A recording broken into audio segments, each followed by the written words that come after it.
दोस्तों, अगर आप भी आपके घर की सुख शांति, संतान की कमी और धन की कमी या कर्ज से परेशान हो चुके हैं या आपका भाग्य आपका साथ नहीं दे रहा है, तो दोस्तों 7 जनवरी 2024 को एकादशी में सबसे बड़ी एकादशी कहे जाने वाली सफला एकादशी के दिन केले के पेड़ से जुड़े इस चमत्कारी और 100% सटीक और असरदार उपाय को आप जरूर करें और आप देखेंगे कि कुछ ही दिनों में आपकी सभी समस्याओं का हल संपूर्ण रूप से हो जाएगा। दोस्त, एक साल में करीब 24 एकादशी पड़ती है और 7 जनवरी को पड़ने वाली एकादशी सभी एकादशी में सबसे बड़ी मानी जाती है और इस दिन कई हजार वर्षों बाद बहुत ही दुर्लभ और दिव्य संयोग बनने जा रहा है, क्योंकि इस दिन राजयोग, अमृत सिद्धि योग और साथ ही धन लक्ष्मी जैसे कई योग बन रहे हैं, जिस वजह से इस दिन भगवान श्री हरि और माता लक्ष्मी सबसे अधिक प्रसन्न होने वाले हैं। दोस्तों, अगर आप भी विष्णु और महालक्ष्मी से इस दिन जो भी सच्चे दिल से मांगेंगे वह मनोकामना आपकी जरूर पूरी होगी।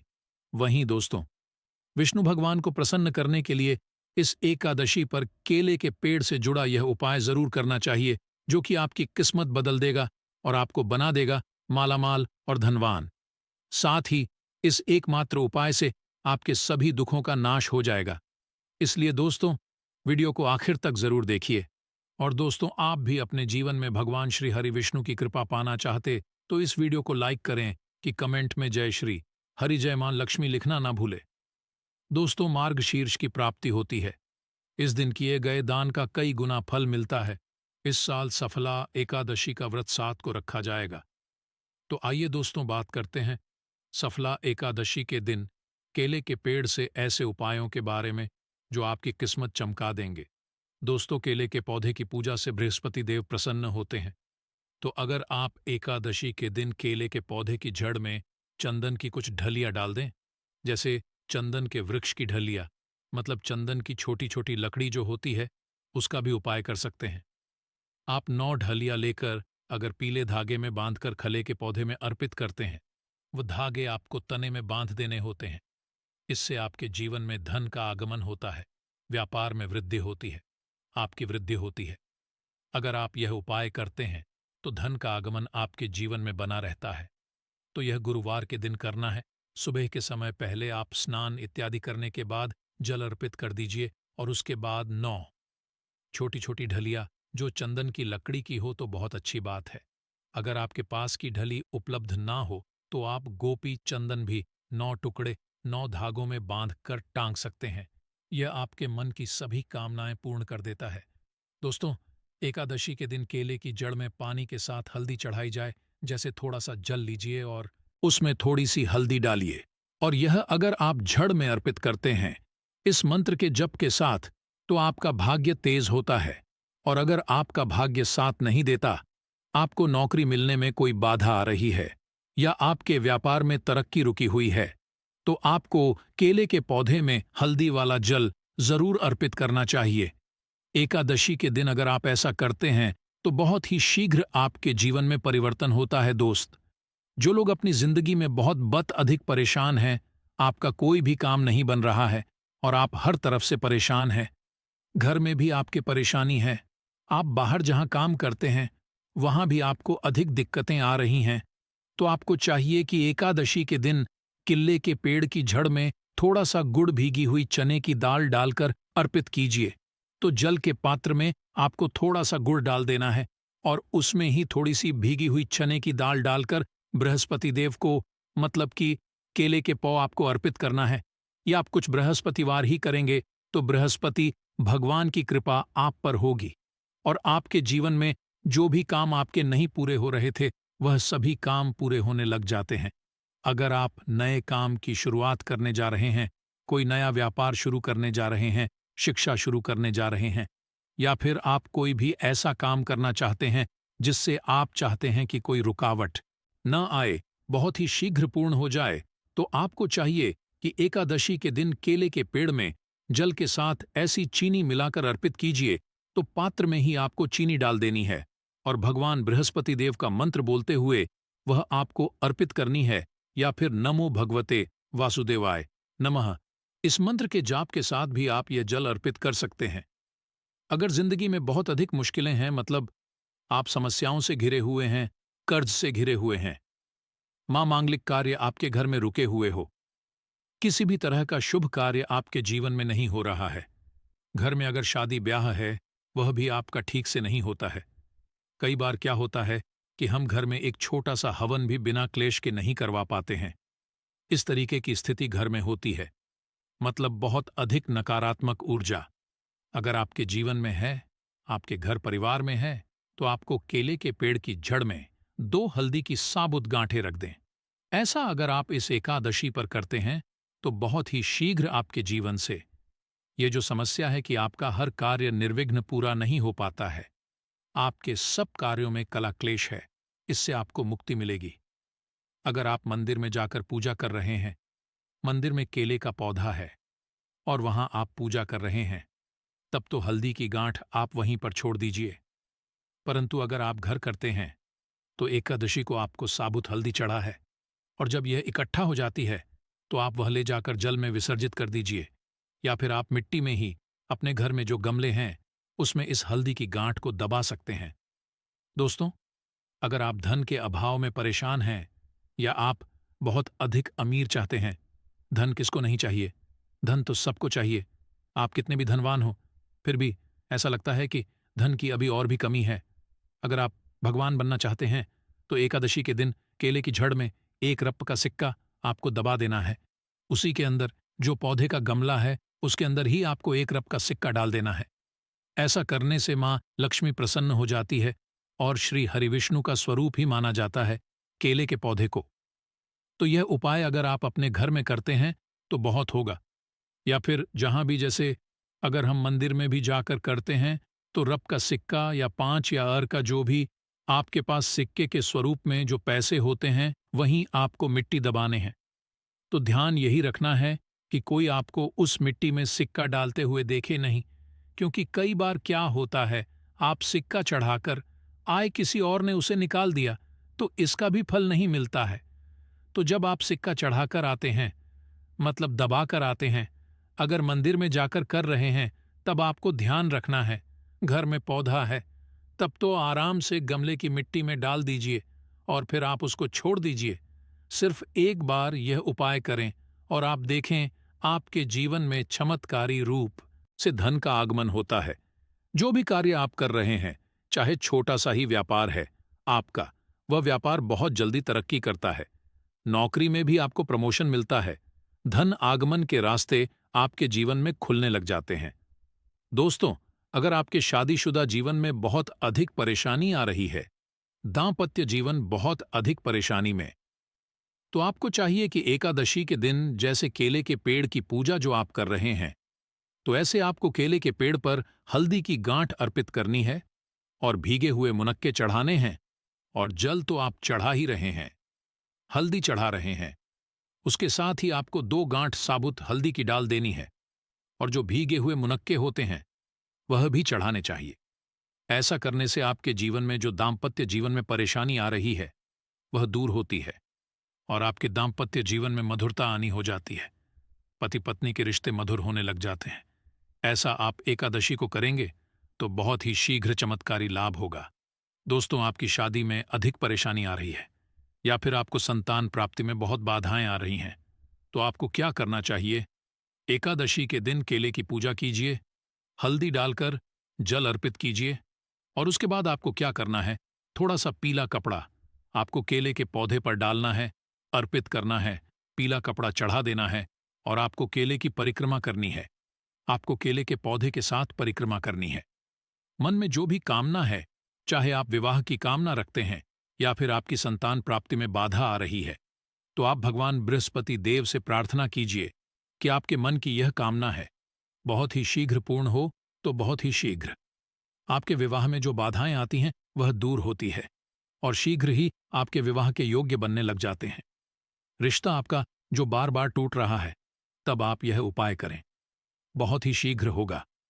मन चाहा वह चाहते हैं, तब भी आपको इस विधि से केले की पूजा करनी चाहिए कि पहले आपको जल में हल्दी मिलाकर अर्पित करना है, थोड़ी सी भीगी हुई चने की दाल डाल दीजिए, मुनक्का अर्पित कीजिए और उसके बाद आपको पीला कपड़ा अर्पित करना है और 7 परिक्रमा क्लॉकवाइज करनी है।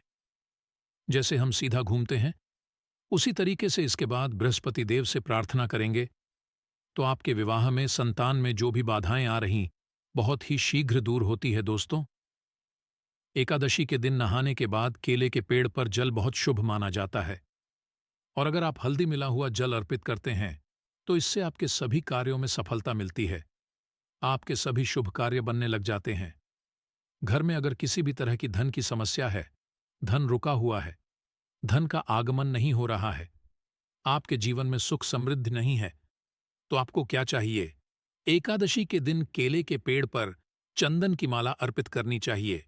चंदन की माला मार्केट में आसानी से मिल जाती है, जो पूजा की दुकान होती है वहां से लीजिए और उस माला को आप पौधे पर टांग दीजिए और थोड़ी सी हल्दी पौधे के जड़ में अर्पित कीजिए। जल्दी कीजिए। उसके बाद आपको थोड़ी सी हल्दी पाउडर अर्पित करनी है। इससे आपके जीवन की सभी परेशानियां दूर होंगी। आप जिस भी परेशानी से ग्रस्त है, अगर सिर्फ आप चंदन की माला उस केले के पौधे पर डाल देते हैं और हल्दी अर्पित करते हैं, जल अर्पित करते हैं, 7 बार परिक्रमा करते हैं, तो इससे आपके जीवन की सभी परेशानियां दूर होंगी। सुख समृद्धि का आगमन होगा। मन में कोई विशेष कामना है, जैसे धन संतान लिए प्रार्थना करना चाहते हैं, तो उस समय जब आप चंदन की माला अर्पित कर रहे हैं, आप भगवान से प्रार्थना कीजिए। बहुत ही शीघ्र आपकी कामना पूर्ण होती है। और अगर आप किसी भी तरह की परेशानी से ग्रस्त हैं, एकादशी के दिन केले की पूजा करेंगे, केले के पौधे में आप जल अर्पित करेंगे, परिक्रमा करेंगे, तो बहुत ही शीघ्र देव की कृपा हासिल होगी। बृहस्पति देव की कृपा से हमारे जीवन के सभी शुभ कार्य होते हैं, मांगलिक कार्य होते हैं, हमारा भाग्य तेज होता है। इस दिन करने के बाद सफला एकादशी व्रत कथा अवश्य पढ़नी और सुननी चाहिए। कहा जाता है कि इस दिन पूजा करने से बाद कथा पढ़ने और सुनने और सभी उपाय पूर्ण माने जाते हैं। तो आइए जानते हैं सफला एकादशी व्रत की कथा व महत्व के बारे में। महाराज युधिष्ठिर ने कहा है, भगवान, आप तीनों लोगों के स्वामी, सभी को सुख देने वाले और जगत के पति हैं। मैं आपको नमस्कार करता हूं। हे देव, आप सबके सक्का है। मेरे सम को दूर बताइए कि मार्गशीर्ष एकादशी का क्या नाम है, उस दिन कौन से देवता का पूजन किया जाता है और उसकी क्या विधि है, कृपया कर मुझे बताएं। भगवान श्री कृष्ण कहने लगे कि धर्मराज, तुमने बड़ा ही उत्तम प्रश्न किया है। इसके से तुम्हारा यश संसार में फैले मार्गशीर्ष शुक्ल एकादशी अनेक पापों को नष्ट करने वाली है। इसका नाम सफला एकादशी है। सफला एकादशी के दिन भगवान के दामोदर रूप की पूजा की जाती है। इसके पीछे की कथा है कि गोकुल नाम के नगर में खांस नामक राजा राज्य करता था। उसके राज्य में चारों वेदों के जानने वाले ब्राह्मण रहते थे। वह राजा अपनी प्रजा का अपनी संतान की तरह लालन पालन करता था। एक बार रात राजा ने एक सपना देखा कि उसके पिता नर्क में चले गए हैं। ये सोचकर उसे बहुत अचंभा हुआ। सुबह उठकर वह विद्वान ब्राह्मणों के पास गया और अपना सपना सुनाया और कहा कि मैंने अपने पिता को नर्क में कष्ट उठाते देखा है। उन्होंने मुझसे कहा कि हे पुत्र, मैं नर्क में पड़ा हूं, से तुम मुझे मुक्त कराओ। जब से मैंने यह वचन सुने हैं, तब से मैं बहुत बेचैन हूं। मुझे इस राज्य, धन, पुत्र, स्त्री, हाथी, घोड़े आदि में कुछ भी सुख नहीं लग रहा है। राजा, हे ब्राह्मण देवताओं, इस दुआ के कारण मेरा सारा शरीर जल रहा है। अब आप कृपा करके कोई तपदान, व्रत आदि ऐसा उपाय बताइए जिससे मेरे पिता को मुक्ति मिल जाए। उस पुत्र का जीवन व्यर्थ है जो अपने माता पिता का उद्धार न कर सके। एक उत्तम पुत्र जो अपने माता पिता और पूर्वजों का करता है, वह 1000 मूर्ख पुत्रों से अच्छा है। जैसे एक चंद्रमा सारे जगत में प्रकाश कर देता है, परंतु हजारों तारे नहीं कर सकते। ब्राह्मण कहाँ है राजन? यहां पास ही भूत, भविष्य, वर्तमान के पर्वतराशि का आश्रम है। आपकी समस्या का हल वे जरूर करेंगे। ऐसा सुनकर राजा मुनि के आश्रम पर गया। उस आश्रम में अनेक शाचित्त योगी और मुनि तपस्या कर रहे थे। उसी जगह पर्वत मुनि बैठे थे। राजा ने मुनि को साष्टांग दंडवत किया। मुनि ने राजा से सांगोपांग। राजा ने कहा कि महाराज, आपकी कृपा से मेरे राज्य में सब कुशल है, परंतु अकस्मात मेरे चित्त में अत्यंत अशांति होने लगी है। ऐसा सुनकर पर्वत मुनि ने आंखें बंद की और राजा के भूत के बारे में विचार करने लगे। फिर बोले, हे राजन, मैंने योग के बल से तुम्हारे पिता के कुकर्मों को जान लिया है। उन्होंने पूर्व जन्म में कामा आतुर होकर एक पत्नी को रति दी, किंतु सौत के कहने पर दूसरे पत्नी को आरत दान मांगने पर भी नहीं दिया। उसी पाप कर्म के कारण तुम्हारे को नर्क में जाना पड़ा। तब राजा ने कहा, इसका कोई उपाय बताइए। मुनि बोले, हे राजन, आप मार्ग शशकादशी का उपवास करें और उस उपवास के को अपने पिता को संकल्प कर दें। इसके प्रभाव से आपके पिता की अवश्य नर्क से मुक्ति होगी। मुनि के यह वचन सुनकर राजा महल में आया और मुनि के कहने अनुसार कुटुंब सहित सफला एकादशी का व्रत किया। इसके उपवास का पुण्य उसने पिता को अर्पण कर दिया। इसके प्रभाव से उसके पिता को मुक्ति मिल गई। और मैं जाते हुए वे पुत्र से कहने लगे, हे पुत्र, तेरा कल्याण हो। ये कहकर स्वर्ग चले गए। इसीलिए एकादशी को सफला एकादशी कहते हैं। जो लोग सफला एकादशी का व्रत करते हैं उनके समस्त पाप नष्ट हो जाते हैं। इस व्रत से बढ़कर मोक्ष देने वाला और कोई व्रत नहीं। वहीं दोस्तों, अब हम आपको बताते हैं कि इस दिन राशि अनुसार भगवान विष्णु की पूजा कैसे करें ताकि आपको ज्यादा से ज्यादा शुभ फलों की प्राप्ति हो। मेष राशि के जातक सफला एकादशी तिथि पर भगवान विष्णु की विधान से पूजा करें। इस समय भगवान विष्णु को प्रसाद में माखन मिश्री का भोग लगाए। वृषभ राशि के जातक सफला एकादशी तिथि पर भगवान विष्णु को प्रसन्न करने हेतु चावल की खीर अर्पित करें। इसू को करने से घर में सुख समृद्धि आती है। मिथुन राशि के जाक भगवान विष्णु का आशीर्वाद पाने के लिए सफला एकादशी तिथि पर लक्ष्मी नारायण की पूजा करें। साथ ही भगवान विष्णु को दूर्वा अर्पित करें। कर्क राशि के जातक भगवान विष्णु की कृपा दृष्टि पाने के लिए सफला तिथि पर विधि पूर्वक विष्णु जी की पूजा करें। साथ ही दूध दही की प्रसाद अर्पित करें। सिंह राशि श्री नारायण हरि विष्णु को प्रसन्न करने के लिए सफला एकादशी तिथि पर भगवान विष्णु को गुड़ और लड्डू अर्पित करें। कन्या राशि के जातक श्री हरि विष्णु की कृपा पाने के लिए सफला एकादशी तिथि पर स्नान ध्यान कर केसर मिश्रित दूध से अभिषेक करें। तुला राशि के जातक सफला एकादशी तिथि पर विधि विधान से भगवान श्री हरि विष्णु की पूजा करें। ही प्रसाद में भगवान को खीर अर्पित करें। वृश्चिक राशि के जातक विष्णु की कृपा पाने के लिए सफला एकादशी तिथि पर दूध में शहद मिलाकर अभिषेक करें। धनुराशि के जातक भगवान विष्णु को प्रसन्न करने हेतु सफला एकादशी तिथि पर केसर मिश्रित दूध से अभिषेक करें। ऐसा करने से घर में सुख समृद्धि आती है। मकर राशि के जातक भगवान विष्णु को प्रसन्न करने हेतु सफला एकादशी तिथि पर भगवान विष्णु को चना दाल और गुण प्रसाद में अर्पित करें।